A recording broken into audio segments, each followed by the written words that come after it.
제일 중요한 거 하나를 꼽으라고 한다면 저평가입니다. 그 정도로 저평가에 대해서 제대로 이해하는 건 정말 중요한데 사실 제일 어려워요. 네. 어려운 이유는 딱 하나, 아는 적이 많지 않아서. 네. 그걸 정리할 수 있어요. 그렇기 때문에 저평가, 내가 비교평가가 잘 안 되는 거에 대해서 너무 스트레스 받지 않으셔도 될 것 같고, 그보다는 내가 지금 임장하고 있는 그 지역을 얼마만큼 충실하게 이해하고 그 지역의 입지 가치를 이해를 하고 그 지역의 가격이 얼마인지를 충분히 익히려고 노력하는데 노력을 많이 하셔야 돼요. 그게 진짜 중요합니다. 네, 내가 지금 아직 아는 지역이 많지 않으니까 여기 찔끔 보고 저기 찔끔 보고 하면요. 나중에 본 지역은 많아졌는데 비교 평가가 그때 또 안 돼요. 왜 안 되는 줄 아세요? 비교가 안 돼서요. 네, 그 지역이 좋은지 안 좋은지 이 지역 저 지역이 좋은지 안 좋은지 비교가 안 돼서요. 그러니까 본질적으로 비교를 하려면은 그 지역의 가치 평가를 할 수 있어야 되잖아요. 아, 저 지역이 이 지역보다 좋네. 아, 성동구 지역이 노원구보다는 더 나을 수 있지. 라고 하는 그런 판단이 지금 되게 심플한 예시였지만 앞으로 여러분들이 임장들이 늘어나고 여러분들 투자 지역을 비교하게 될 때 이제 이 큰 틀에서 비교하는 게 아니라 실제 어떤 동, 어떤 단지를 찍어서 되게 디테일하게 비교를 하게 될 텐데 그때 이런 그 지역에 대한 입지 가치 분석 또는 그 단지 또는 그 물건에 대한 그런 비교 분석이 되지 않으면은 그 공부가 되어 있지 않으면은 사실 나중에 비교 평가하기 되게 어려워요.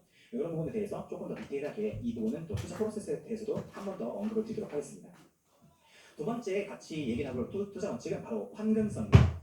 환금성, 말 그대로 돈으로 다시 돌리기 쉽게 해야 된다라고 정의를 내릴 수 있겠죠. 한데 보통 환금성에서 많이 헷갈려지는 분이 뭐냐면요. 저기도 여기가 올랐으니까 저기도 오르지 않을까요? 뭐 환금성 뭐 중요하다고 하는데 뭐 나중에 팔 수 있지 않을까요? 라는 그런 고민. 두 번째, 또 반대로는 외곽 구축은 혹시 너무 위험하니까 투자 피해야 되는 건가요? 투자하면 안 되나요?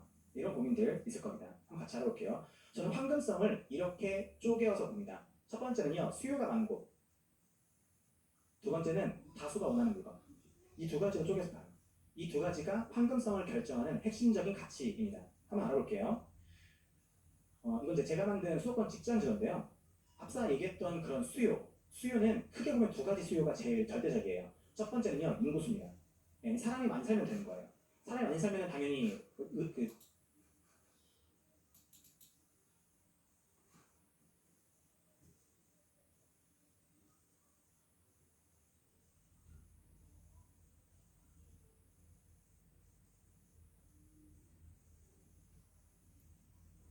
황금성을 결정하는 핵심적인 가치입니다. 한번 알아볼게요. 이건 이제 제가 만든 수도권 직장지도인데요. 앞서 얘기했던 그런 수요는 크게 보면 두 가지 수요가 제일 절대적이에요. 첫 번째는요, 인구수입니다. 사람이 많이 살면 되는 거예요. 사람이 많이 살면 당연히 주거 지역은 의식주 중에 하나잖아요. 그럼 필수 불가결한 거잖아요. 무조건 사람은 어딘가에 몸을 뉘어야 되죠. 하기 때문에 사람이 많은 지역 이퀄 당연히 그 지역에 수요가 많은 거기도 해요. 한데 사실 사람이 많이 산다고 해서 다 되는 건 아니고 애초에 사람이 거기에 왜 많이 살까? 사실 본질적인 거거든요. 그게 바로 먹고 살기 위한 일자리입니다.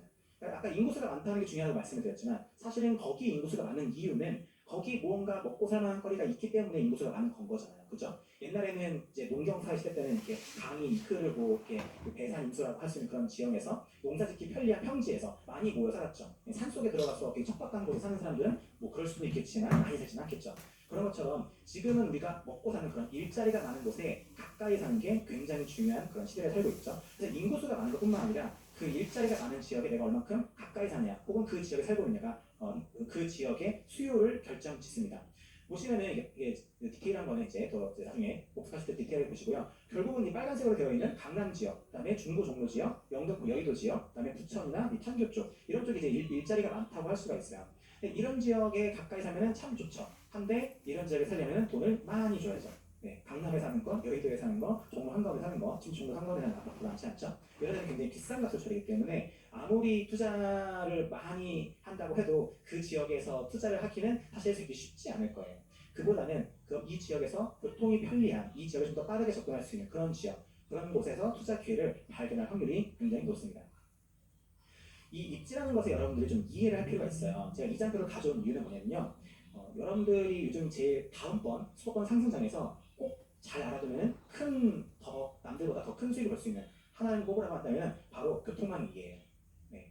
교통에 대해서는 뭐 호재다, 악재다 뭐 이런 게 하는 얘기하면서 뭐 저게 지어지네 만에 뭐 GTX에 뚫리는데 거기에 이제 유물이 발견돼서 뭐 그게 스토리 되네 만에 뭐 이런 얘기 많이 하잖아요. 하지만 이랬거나 저랬거나 그게 끌리면은 그 지역에 미치는 여파는 어마어마하죠. 하기 때문에 당연히 여러분들이 그런 기회가 있으면은 결국은 이그 호재라는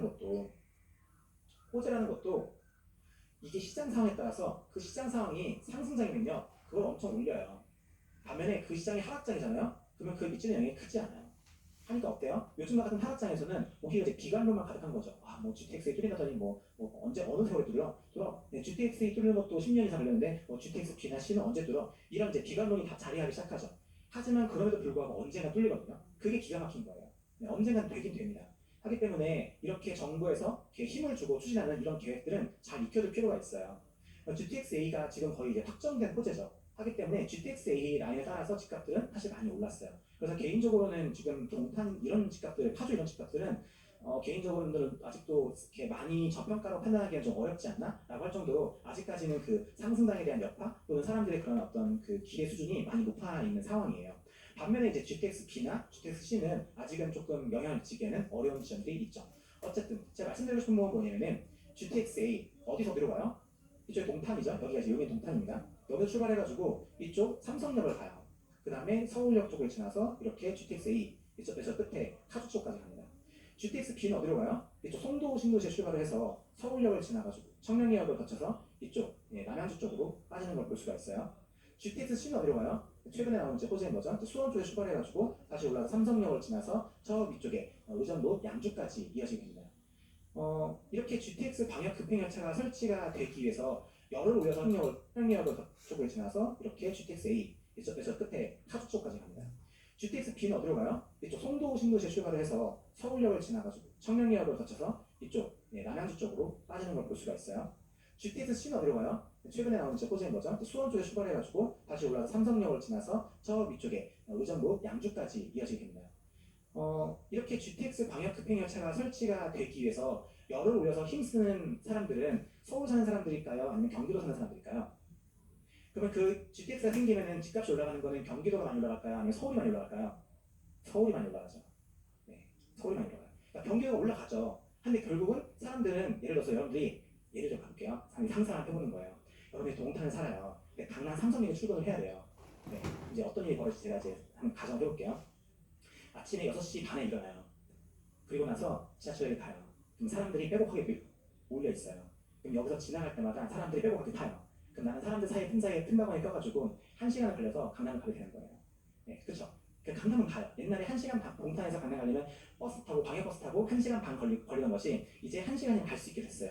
하지만 나의 쾌적함은 달라지지 않았어요. 오히려 버스가 훨씬 편했다는 생각을 하면서 차라리 30분 일찍 일어나서 버스를 타고 말지 라는 생각이 들지도 몰라요. 뿐만 아니라 교통비는 과연 쌀까요?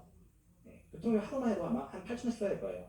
네, 그러면 그거 모아서 차라리 월세를 내면서 가까운 데 사는 게 낫지 않나? 라는 고민도 하게 될 거예요. 특히 두 부부가 그렇게 출퇴근하기 시작하면 그런 일이 벌어지겠죠. 무슨 말이냐면은 분명히 교통망이 효자가 되면은 이런 지역에서 출퇴근하는 게 편리해지는 것도 맞고요. 동탄 가격이 집값에 영향을 미치는 것도 맞고요. 그 지역의 아파트 가격도 올라가는 것도 맞아요. 한데 그거에 대한 더 큰 플러스 알파를 느끼는 것은 결국 서울 사람들이라는 거예요. 네.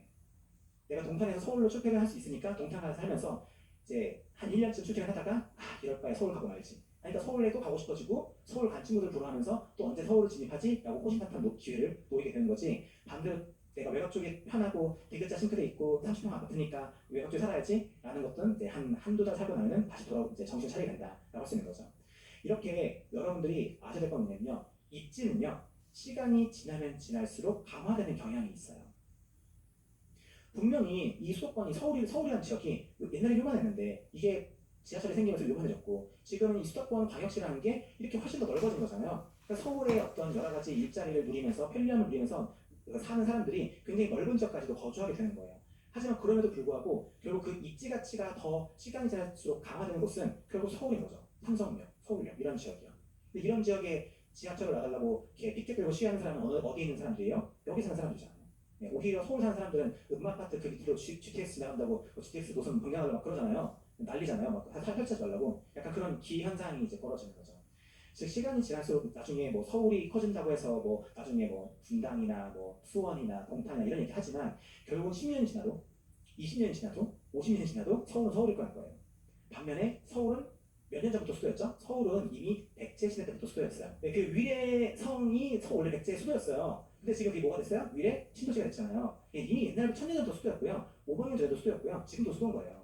그리고 앞으로도 수도일 겁니다. 이렇게 입지는요 시간이 지나서 강화되는 경향이 있어요. 반면에 여러분 주식하시는 분이죠? 주식하시는 분? 아, 괜찮아요. 네. 괜찮아요. 안 잡아먹어요. 괜찮습니다. 네, 괜찮습니다. 안 잡아먹어요. 네. 그러니까 주식은 좀 많이 달라요. 그런 측면에서. 주식은요, 혹시 그거 기억하시는 분 있어요? 나이가 두툼할 것 같은데, 그 옛날에 그 레이저폰이라고 해가지고, 모토로라에서 이렇게 까만색, 스타텍 이런 폰 막 나오고 했잖아요. 그거 없으면 막 다 비밀 취급하고 막 이랬었잖아요. 막 그거 엄청 핫했어요. 근데 지금 모토로라 있나요?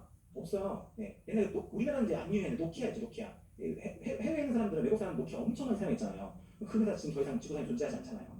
뭐예요? 분명히 그렇게 세계를 호령했던 회사들조차도 시간이 지나면서 몰락의 길을 걷게 되는 거예요. 코스피도 마찬가지입니다. 코스피 20년 전에 코스피 탑10에 있던 회사 중에서 지금 현재도 코스피 탑10에 있는 회사는 아마 삼성밖에 없을 거예요. 네. 그러니까 삼성이 예외적인 거예요. 네. 그러니까 왜 그런 거 있잖아. 뉴스 기사 보면은 삼성의 택시기사 아저씨인데 3년 꾸준히 내가 월급 버는 족족 삼성전자 한 주씩 사가지고 부자가 됐다 이런 거 있잖아요. 네, 그거는 삼성도 샀기 때문에 그런 거예요. 만약에 그분이 배우 샀어봐요. 네, 그렇잖아요. 근데 배우가 옛날에 안 좋은 회사였나요? 아마 아시는 분 아시겠지만 옛날에는 삼성보다도 배우를 취직하는 게 훨씬 더 좋게 여겼던 시절이 있었어요. 굉장히 많이 들어와서 죄송하지만 그런 시절이 있었어요. 근데 그만큼 그때는 그때인 거고 지금은 애초에 약간 그런 회사 다 사라졌고 뭐 노키아, 모토로라, 배우 다 사라졌지만 어쨌든 삼성이 돕고 나니까 아 나도 알짜라기 같은 삼성 같은 회사 투자해가지고 장기간 투자 나도 부자가 돼야지. 아니요. 그건 삼성이기 때문에 강했던 거예요. 우연히 운 좋게. 앞으로 삼성이 잘 될까? 당연히 삼성이 잘 될 가능성이 높겠죠. 하지만 장담할 수 있냐? 글쎄요. 네, 글쎄요. 아니면 어떡할 거죠?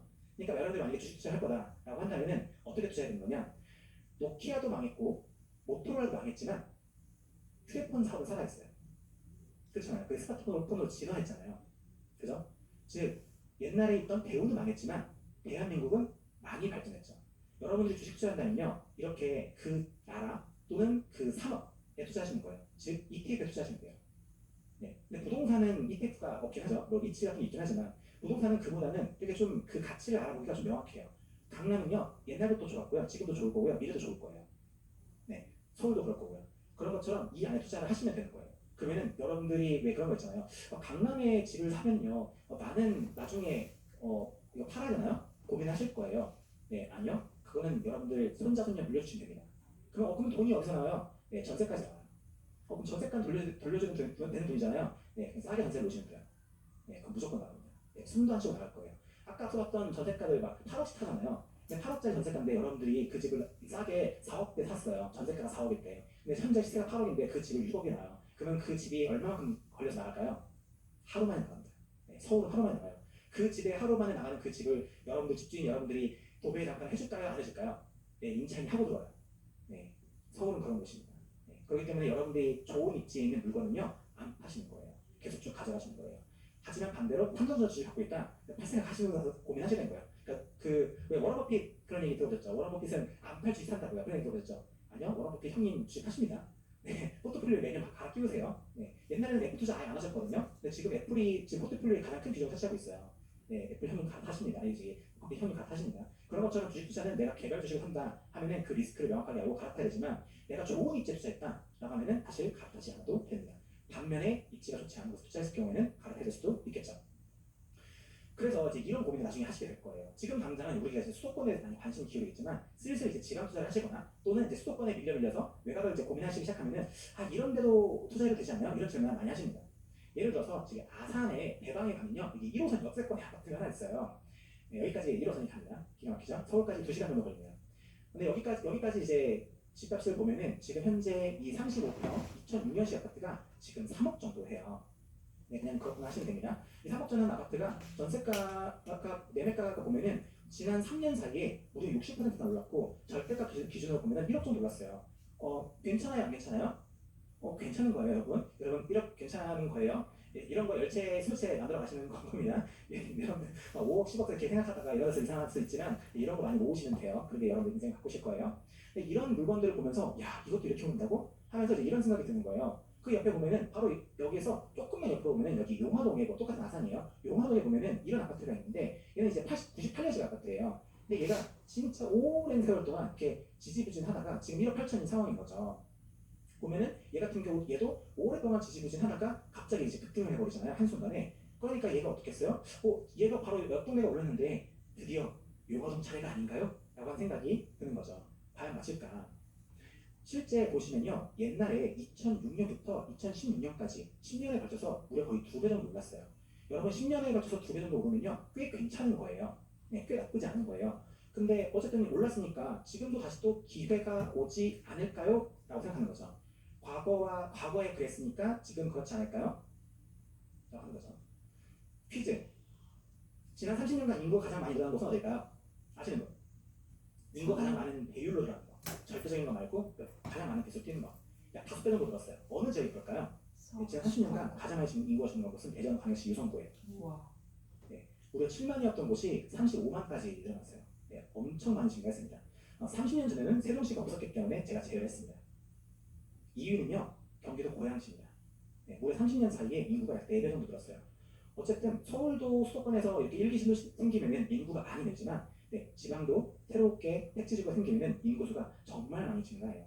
유성구에도 이따 예시로 이제 유성구 잠깐 뭐 언급하게 될 것 같지만 신도시가 새로 이렇게 도안 신도시가 새로 들어왔죠. 그러면서 인구수가 굉장히 많이 증가했고 꼭 도안 신도시 아니더라도 유성구 쪽에 굉장히 많은 택지지구가 있습니다. 이렇게 인구수가 많이 증가하는 지역, 당연히 그 지역의 아파트값이 어떻게 돼 있어요? 네, 많이 오르죠. 네, 도시였다 굉장히 가격이 많이 올랐죠. 그럼 반대로 지난 30년간 인구가 가장 많이 줄어든 곳 어딜까요? 인구가 가장 많이 줄어든 곳은 정선입니다. 어때요? 그럴 수 있다 생각이 들죠. 끄덕끄덕. 그죠? 8만 명이었던 인구가 지난 30년 사이에 네, 반토막 이하로 떨어졌어요. 충분히 그럴 수 있다고 생각할 정도로 상식적인 내용인 것 같아요. 1위가 어디냐? 바로 여기예요. 네, 대구광역시 서구가 인구가 더 많이 줄었어요. 네, 거의 55% 이렇게 빠졌어요. 네, 그러니까 이런 지역에 투자하면 위험할까 위험하지 않을까요? 네, 그렇기 때문에 여러분들이 투자해서 네, 결정을 내리는 겁니다. 볼게요. 아까 앞서 봤던 정선하고 대구를 같이 비교해 볼 거예요. 정선도 똑같이 인구가 줄었는데요. 보시면은 정선에 있는 그 독실의 미소비 아파트가 있어요. 이 아파트는요, 제가 임장 못 가본 곳입니다. 네, 안타깝게도 임장을 같이 가보지 못했습니다. 하지만 가볼 기회는 노리고 있습니다. 나중에 정선 한번 놀러 가면은 가보려고요. 정선 시내에 옆쪽에 위치해 있는데 그 정선 시내 건너편에 이 정선 터미널 옆에 이렇게 위치해 있어요. 그래서 나름 꽤 아파트 인기가 좀 있더라고요. 그래서 이렇게 매매가도 좀 꾸준히 오르는 편이고요. 전세 수요도 좀 이렇게 월세 수요도 꽤 있는 편이더라고요. 신기했습니다. 어쨌든 이 아파트가 무려 이제 20년에 걸쳐서 거의 이제 1.4배 정도 오른 거예요. 1.4배니까 뭐 절대 가격이 7,500이어서 그렇지만 실제로는 5천만 원짜리가 1억 2,500이 된 거니까 이게 5억짜리가 12억 5천이 된 거니까 이렇게 얘기하면 뭐 대단해 보이죠. 네, 그러니까 실제 많이 오른 건 거예요. 그죠?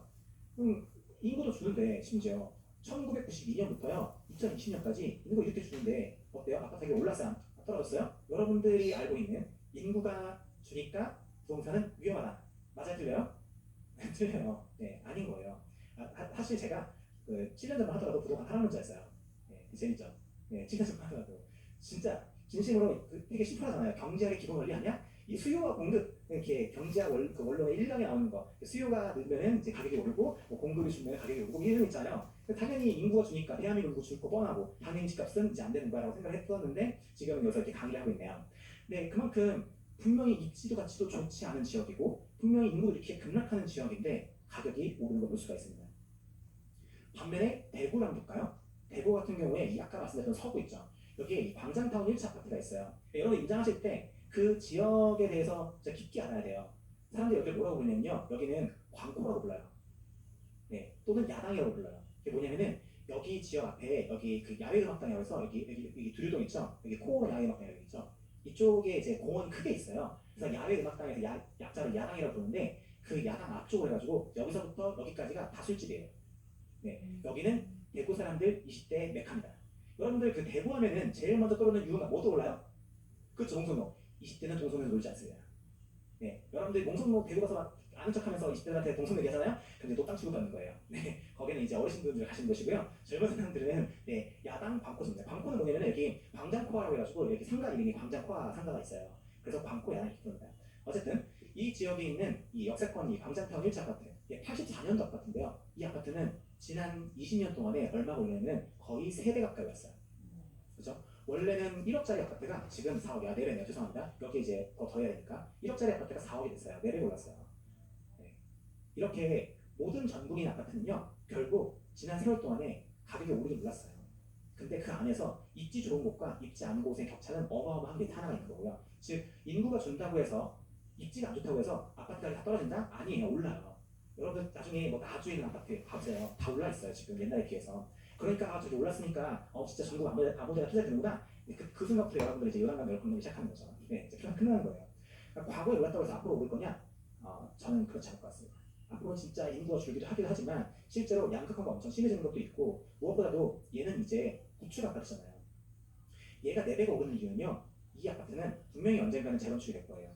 또는 리모델링이 되거나 물론 많이 기다려야 될 거예요. 하지만 그럼에도 불구하고 그 기대감이 있다는 것만으로도 여기는 가격이 오를 수 있는 거고요. 심지어 이쪽 바로 들동 쪽에는 대구광역시청이 이전을 하고 있죠. 하기 때문에 이렇게 대구 시내에서 입지가 좋은 이 지역, 서구 분명히 인구가 굉장히 많이 줄었고 입지 그 동네 분위기도 굉장히 어수선하거든요. 다 많이 쓰러져가는 것도 되게 많아요.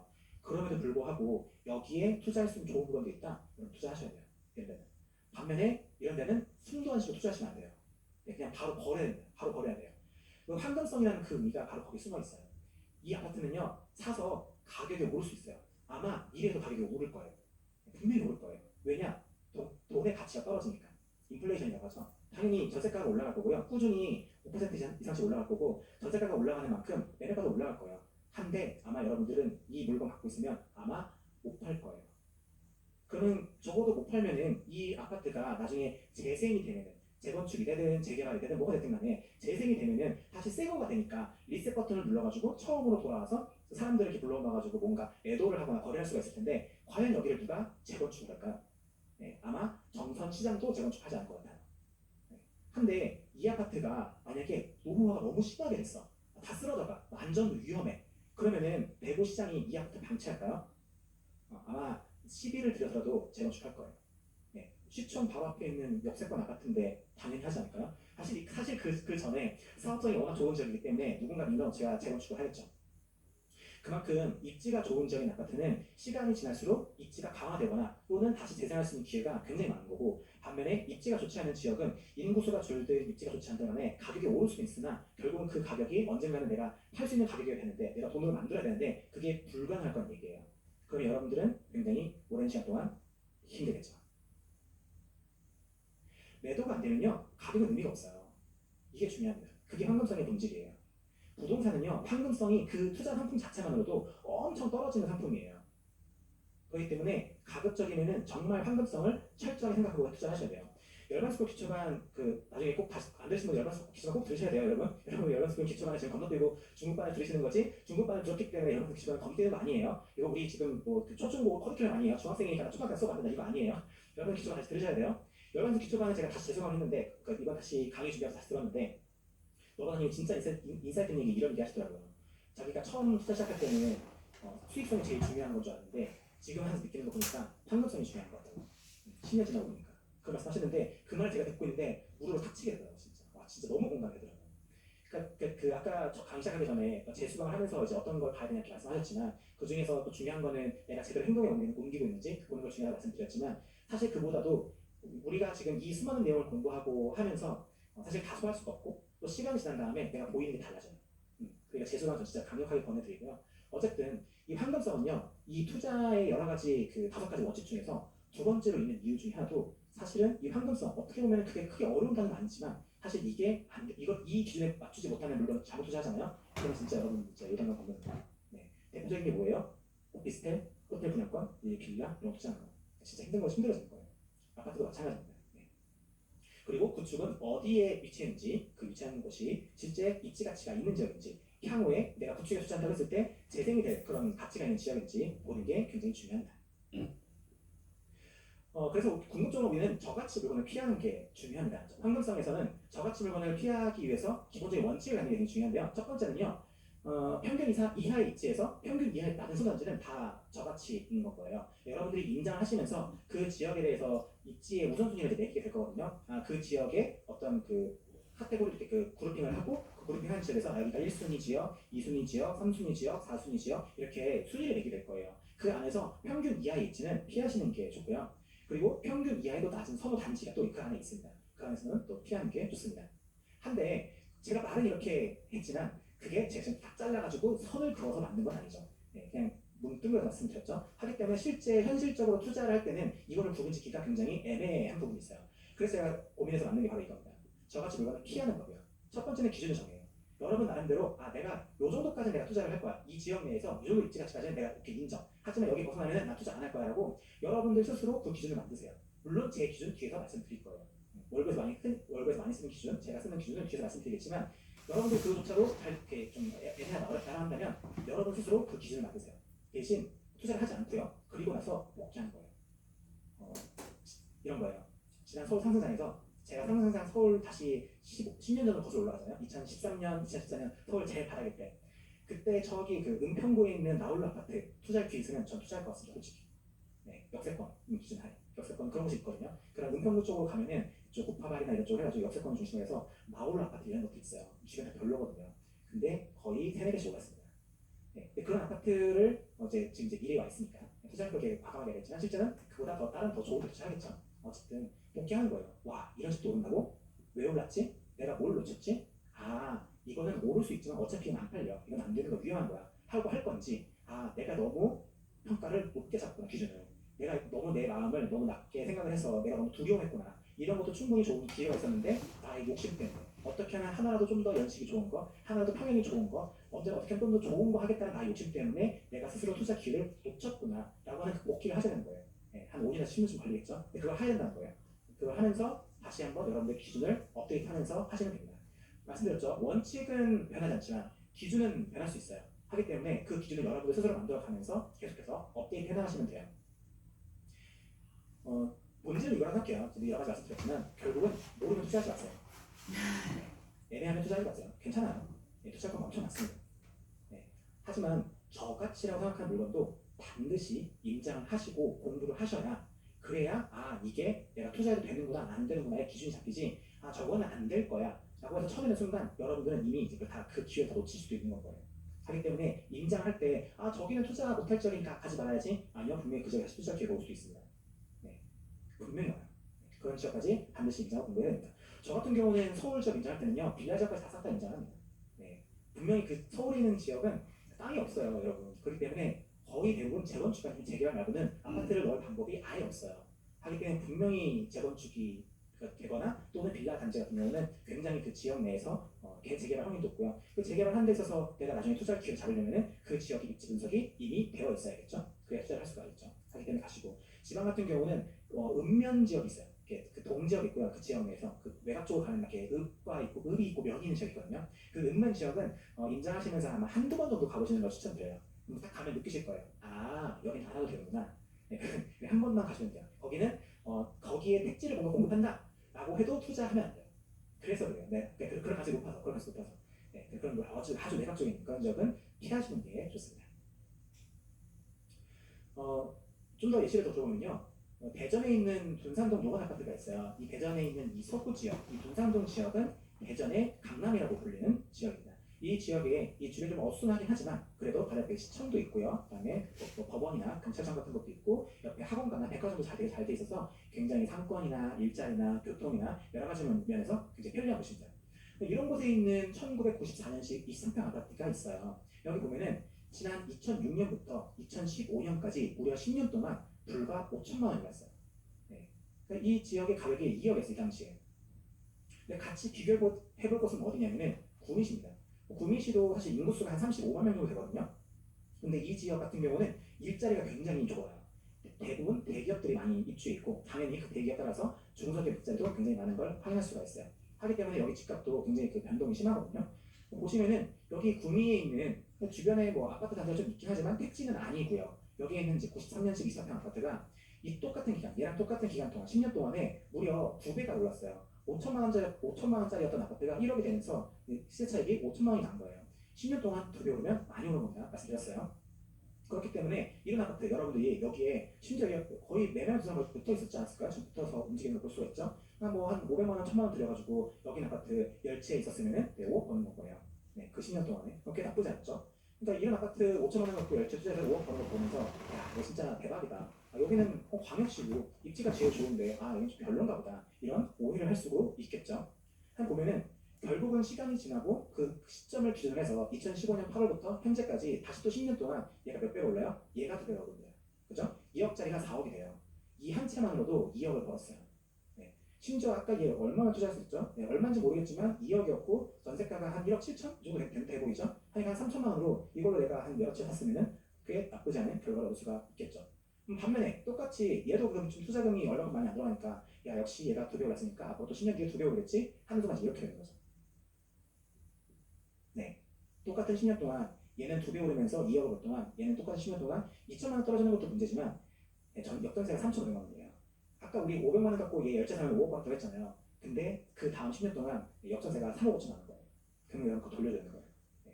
집값이 아무리 많이 올라도요. 여러분들 그걸 팔지 않는 이상 여러분한테 들어오는 현금 흐름을 갖고 역전세가 발생하잖아요. 그럼 여러분들 다 토해내야 돼요. 네. 그래서 이 전세 레버리지 투자할 때 역전세가 제일 위험한 거거든요. 그래서 이렇게 투자금도 적고 가격도 많이 오른다고 생각해서 이런 데를 투자를 하게 될 경우에는 여러분들 진짜 곡소리가 나올 수 있습니다. 여기 또 이런 게 있죠. 재건축 시 토대가겠지. 네. 이런 거 보면서 여러분들 마음이 이제 찜통한 거예요. 봐봐요. 지금 이제 전고점 대비해서 떨어졌잖아요. 그죠? 거의 이제 절반 가격이 됐잖아요. 그러면서 이제 절반이 아니래요. 1억에다가 7,500원 되니까 25% 떨어졌네요. 수익성도 나쁘지 않을 수도 있을 것 같고 심지어 재건축 호재도 있대요. 용적률이 나쁘지가 않대요. 그러면서 재건축을 보면서 투자를 또 하겠다는 거죠. 네. 이런 데 투자하시면은 큰일 납니다. 진짜.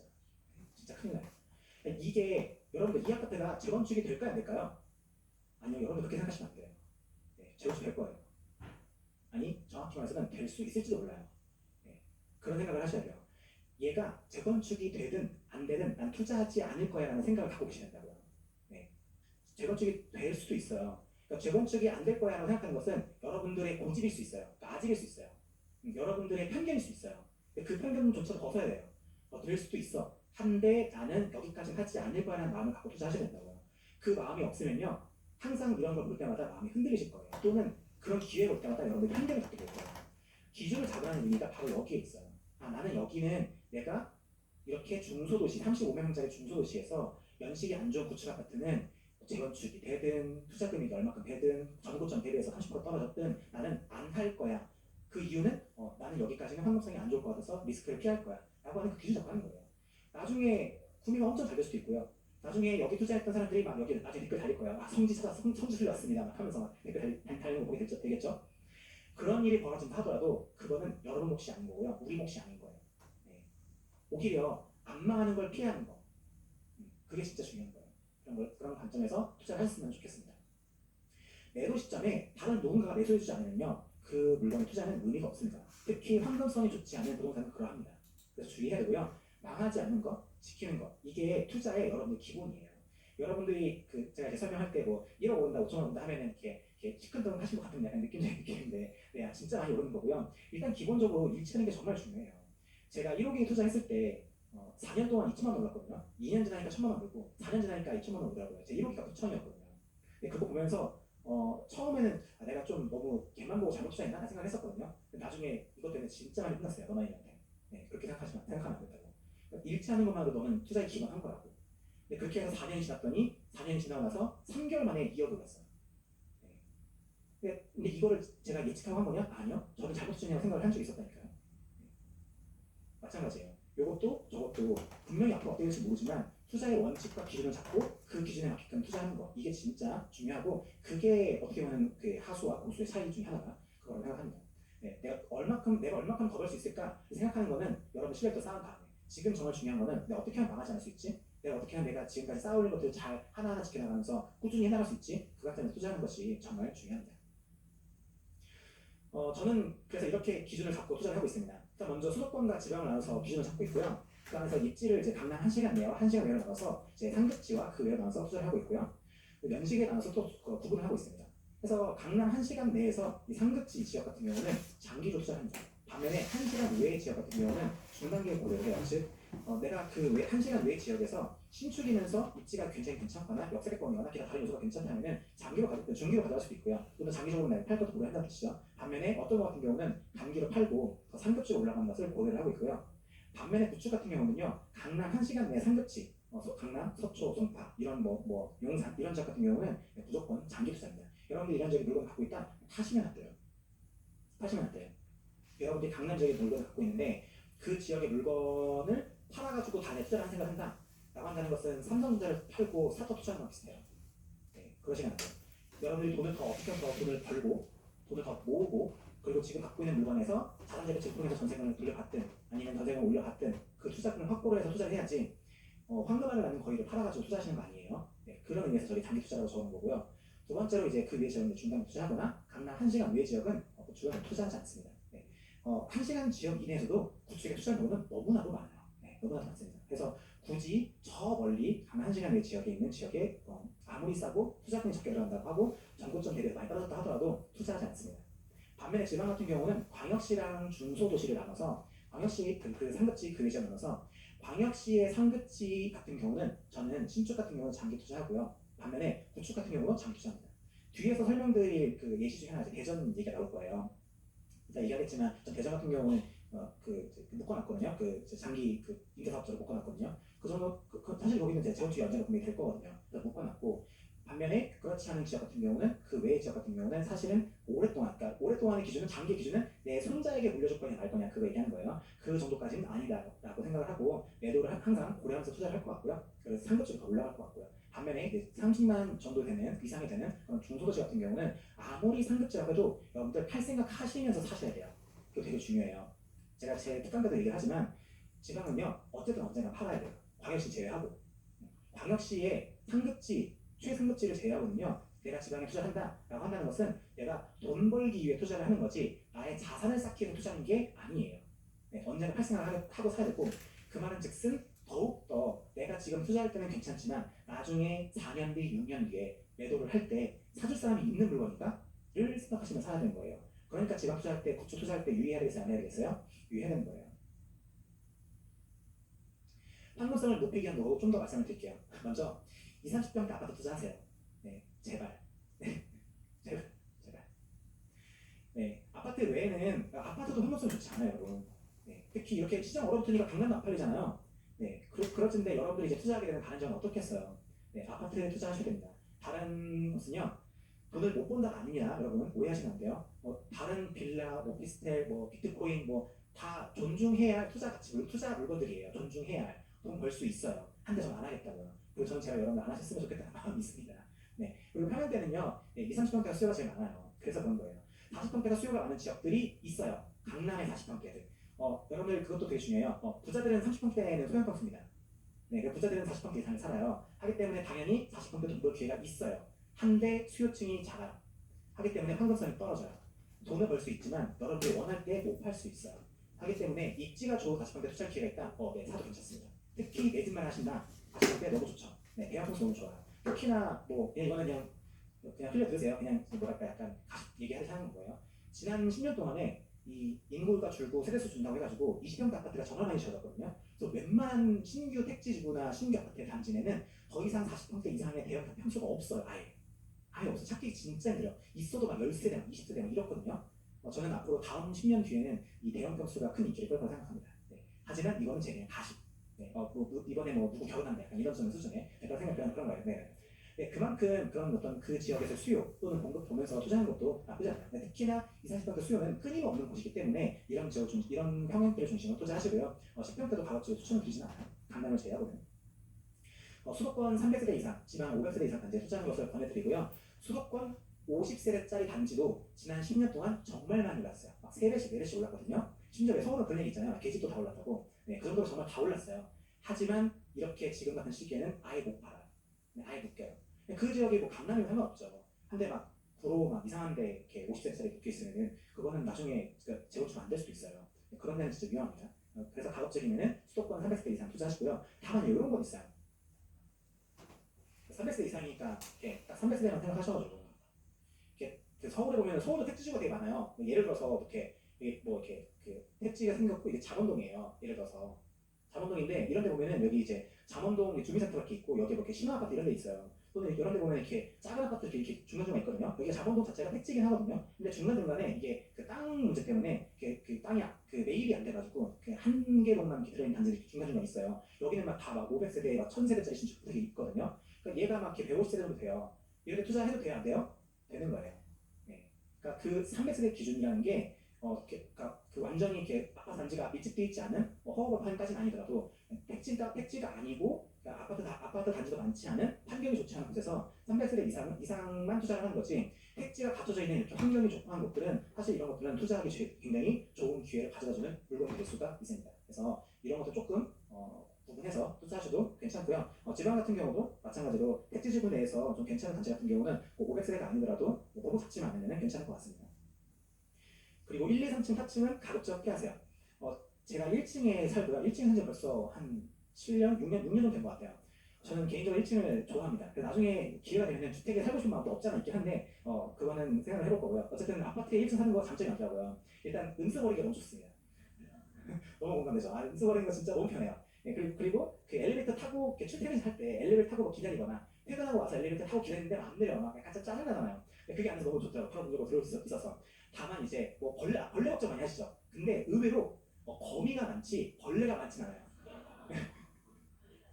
거미가 다 지켜줘요. 우리 집을 거미가 다 지켜주고 있어요. 그래서 그 짜잘한 거미들은 좀 있는데 잠벌레가 생각보다 많죠. 네, 생각보다 많죠. 그리고 또 장점이 이제 저는 애들이 2명이다 보니까 집에서 줄넘기 할 수 있어요. 그래서 비가 와도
그 주거 지역은 의식주 중에 하나잖아요.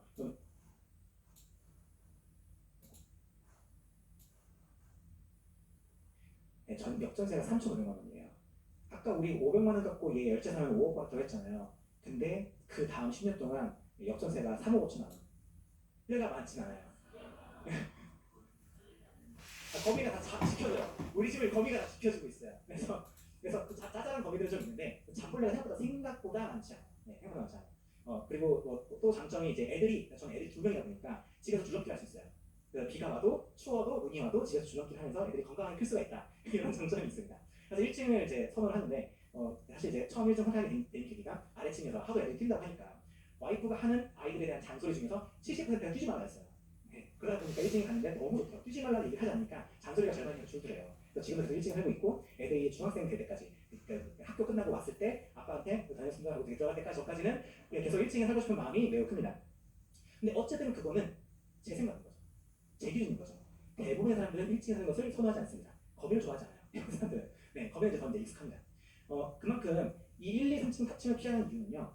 그 가격이 안 오른다거나 거기에 살고 싶은 사람이 아예 없다거나 그건 나중에 절대 안 팔린다거나 그런 뜻이 아니에요. 그만큼 찾는 사람이 적기 때문에 이런 곳조차도 최대한 피하라는 거예요. 네. 왜냐면 딴 데 살 거 많은데 굳이 가격이 싸다는 이유만으로 고집해서 1층에 살 필요는 없다는 거죠. 네, 가급적이면 4층 이상 투자하고요. 또 정말 신기한 게 지금은 이제 그렇지 않지만 나중에 이렇게 그 지역의 분위기가 좋아서 이렇게 아파트 가격가 팔리기 시작하잖아요. 정말 신기하게 일단 1, 2, 3층 4층이 나가요. 딴 데 다 팔리고 그리고 나서 4층이 팔려요. 그리고 나서 3층이 팔리고 그 다음에 2층이 팔리고요. 그 다음에 1층이 팔려요. 정말 신기해요. 그 순서대로 딱 팔리더라고요. 다음은 자본 투자금으로 가치를 더 싸게 살 수 있는 기회를 구분하는 게 필요합니다. 이거는 조금은 더 상급 버전이라고 할 수 있겠죠. 그러니까 무조건 다 피하라는 의미가 아니에요. 이 모든 것을 불구하고 다 절대 안 돼. 2, 30평대 무조건 안 돼. 10평대 다, 2, 30평대 외에는 다 안 돼. 10평대 절대 안 돼. 40평대 절대 안 돼. 그런 식으로 하지 말라는 뜻이에요. 이 기준은요, 제가 말씀드리는 그 기준인 거예요. 이 안에서 사는 건요, 적어도 일치할 수 있고 환급성 높은 확률로 환급성 높은 물건을 매수할 수 있어요. 하지만 여러분들 나중에 3년, 3년, 5년 지나서 투자에 대한 노하우 쌓이고 그렇게 기회가 생겼을 때는 분명히 내가 적은 투자금으로 가치단이 더 싸게 살 수 있는 기회가 있지 않을까 생각하는 투자금도 필요해요. 특히 대표적으로 여러분들이 많이 오해하시는 게 뭐가 있냐면 임대 아파트, 장례식장, 또 뭐가 있죠? 변전소 이런 것들. 네. 그런 것들은 당연히 영향을 받죠. 아파트 가격에 영향을 줘요. 그 동네 사람들 다 알아요. 하기 때문에 저기에 살고 싶어하는 마음도 다 있어요. 한데 그런 아파트가 정말 신기하게도 좋은 투자비가 굉장히 많아요. 왜 그런 줄 아세요? 그런 아파트 사람들이 살고 싶어하는 엄청 선호하는 단지가 아니잖아요. 자연스럽게 매매가가 싸요. 한데 그 변전소가 옆에 있는 아파트 하더라도 그 변전소가 보통 대부분 다 나무로 가려져 있어요. 사람들이 선호하지 않는 걸 아니까. 하니까 밖에서 볼 때는 잘 몰라요. 그리고 또그 변전소 옆에 있다 뿐인 거지 그 동네에서 누리는 뭐 학원 가든 병원이든 학교든 간에 그런 편의시설 다 똑같이 누릴 수가 있거든요. 그러니까 어때요?